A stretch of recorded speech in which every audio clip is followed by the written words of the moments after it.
আজকে একটি সুখবর নিয়ে হাজির হয়েছি আপনাদের সামনে। আজকের এই ভিডিওটি আপনারা সম্পূর্ণভাবে দেখবেন। বিশেষ করে আমাদের বাংলাদেশিদের জন্য একটি বিশাল সুখবর। ইউরোপের নন সেনজেন কান্ট্রি মন্টিনেগ্রো খুব সুন্দর একটি দেশ।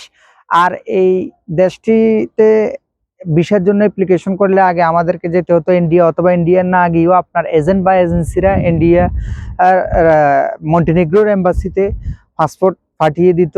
সেখান থেকে আপনার স্টিকার হয়ে বাংলাদেশে আসতো। কিন্তু বর্তমানে সেটা একটা সুখবর হচ্ছে, মন্টিনেগ্রোর বিএফএস গ্লোবাল এখন বাংলাদেশে, অর্থাৎ বিএফএস গ্লোবালে আপনারা মন্টিনেগ্রোর ওয়ার্ক পারমিটে আসলে সকল ডকুমেন্ট যখন জমা করবেন ঢাকাতে জমা করতে পারবেন, ঢাকা বিএফএস গ্লোবালে জমা করতে পারবেন। এবং বিএফএস গ্লোবালে জমা করলে আপনাদের পাসপোর্ট স্টিকার কমপ্লিট হয়ে আপনারা ঢাকাতে পাসপোর্টটি রিসিভ করতে পারেন।